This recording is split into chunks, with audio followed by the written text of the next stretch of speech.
Hi, welcome to the show. We've been drinking MMA. We're breaking down the this is a pay-per-view card here. Yeah, 292, 293. UFC 293 Adesanya Strickland main card, and this is the first fight, which is Tyson Pedro versus Anton Turkalj. And this is light heavyweight. And my pick is going to be Tyson Pedro. For me, I think he's got the striking, and Turkalj a little bit more of a grappler, a little touch of the grappling more so. If I were to pick anybody, it'd be Anton because he has pressure. Anton. But I'm not gonna put any money on it. But if I were to put money on something, it would be inside the distance on this one. I think Tyson Pedro is a counter striker with feet work that knows how to throw. Yeah. But this Anton guy throws with attention and he doesn't mind getting punched. Let's just say it like that. And he's just always with the pressure. So I think somebody's gonna get knocked out in this. Yeah. So I feel like Turkalj kind of he does put that pressure.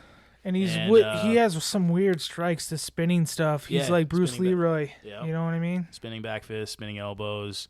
Relatively creative in there. And but usually when he starts doing that, it means he's losing the fight. Yeah. So. I think one of his things he likes to do is try and get the body lock on you and drag you down to the grappling. Grappling and really drag you down and just make it like a dirty fight. And Pedro, it looks like from some of the highlights, you can see like Pedro likes to keep that distance, and he's got flicks the jab out there pretty well, and can kick and punch with power and good speed and confidence. So I'm just thinking, Pedro with the striking is going to, I think. It's going to be tough to keep the distance, though, against a guy who just keeps charging at you. Yeah, and this is light heavyweight. Coming forward. This is light heavyweight. 205, one punch, Yeah. So it's going to be an interesting fight. It's a 50-50 fight. I think Turkalj is slightly favored, but it's basically 50-50. Yeah. So, I saw Turkalj's last fight also versus, we actually saw that fight. We were doing a podcast on that Petrovic? Yeah, Vitor Petrino. Petrino, and one of the scorecards was Petrino beat Turkalj 30-26. Yeah, that was a dismantling. It was a dismantling, but to be fair, Petrino looked like I think he was on the Ultimate, the either Contender Series or Ultimate Fighter, and he looked great there. And he's just looking like a guy who's like a good prospect, so it's just on unfortunate. The come up. Yeah, it's tough when you go fight a guy like dominant and who has got power, and he did good against the grappling and was able to get up off the ground pretty well against Turkalj. And look at the last two fights, and Anton has fought. Yeah. Jolton Almeida. Yeah, it's not fair. Yeah, and then then Petrino. Yeah, he literally two just amazing contenders right there. Yeah, I mean, he was literally undefeated before those two losses in the UFC, and he even had a win over some guy named Asacio Dos Santos. That was his Contender Series fight. And then you have Pedro. Pedro has been in the UFC for a while, dude. Yeah. Since 2016. But look at that. He actually submitted Khalil Roundtree, who we got a lot of respect for. He KO'd Paul Craig. We got respect for him. Lost to Ilir Latifi, but that was when Latifi was pretty doing decent in maybe top 15 at that point. Submitted a guy named Safarov. Submitted by St. Preux, and St. Preux is no joke. St. Preux, yeah. Right? KO'd by and at that time, it was before the pandemic, too. So pre-pandemic, St. Preux was really, really good. Yeah, Paul Craig is a guy who's like top 15. Khalil Roundtree, almost top 10. Yeah. I mean, I'm not saying that he KO'd Craig, but he's a grappler. But Roundtree, he submitted him. So the point is that a guy who looks dominant fighter, he can do good against them, and he's proven it. It just seems like a guy who is pretty experienced in the UFC for the last 7 years, and he's doing pretty well and getting better with the striking. And then you got him against the guy who is just coming into the UFC from about a year and a half ago. So I just feel like the experienced striker versus the guy who's coming in with creativity, experience from versus pressure, youth versus, and pressure. 100%. Yeah, it's going to be an interesting fight because Turkalj comes to fight and comes to really put pressure anyways, and makes it so that it'll be tougher for Pedro to just try and get away and strike. So it'll be interesting to see if Turkalj can take him down. We'll see.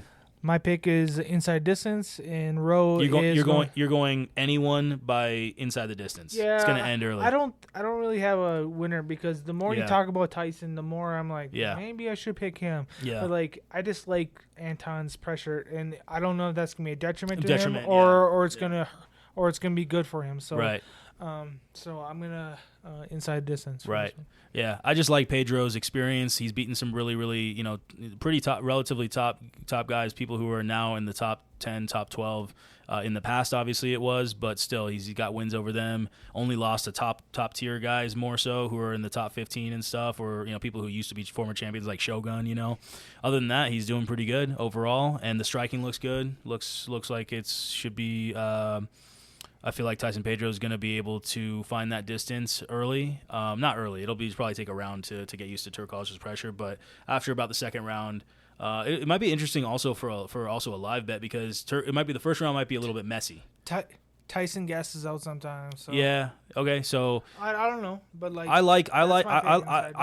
always anytime you have a guy who pressures a ton and likes to go for takedowns, I like to kind of sometimes see the part of the first round and just see. Is Pedro not handling the pressure of Turkalj well? Is Turkalj just getting him against the cage a lot? Is this going to be closer to a 50-50 fight? Because if it's going to be a 50-50 fight where Turkalj drags him down and then Pedro gets up after a minute and then they go back, fight a little bit, and then grapple again from Turkalj, and you go at the end, it's like, oh, it might be a closer fight. It's one of those fights that could be a closer fight, just messy on the scorecards. But UFC judges, in my opinion, go for the damage instead of the takedowns. They'll go for the damage. That's true. Whoever does more damage in the fight wins the fight usually. Sure. I don't know, unless it's like 6, 7, 8 takedowns or something like that. But like if it's like Tyson Pedro lands like 20 strikes and then he gets taken down, then who knows who wins that fight? Yeah. But I mean, Turkalj being a grappler, gonna be tough to submit a guy like that. And the only people that have really beaten Turkalj are Petrino and Almeida, who are top tier. Type prospect. Almeida's a prospect. So my point is that you're not gonna submit Turkalj, knock him out. Petrino would have knocked him out, right? If he was gonna get knocked out, he would have been knocked out by Petrino. Petrino's got more power than Tyson Pedro. So in my opinion, it's maybe Tyson Pedro by decision if it's a good value, if it's like plus 300, just get really great value on it, and then maybe do a live bet after maybe the first round on Pedro or whoever you think is going to win. But I got Pedro is my overall pick. I might put a small bet just on Pedro outright too. But Pedro straight up, and then my pick is inside distance. Cool. Thanks for listening, guys. Thanks. Like, subscribe, comment.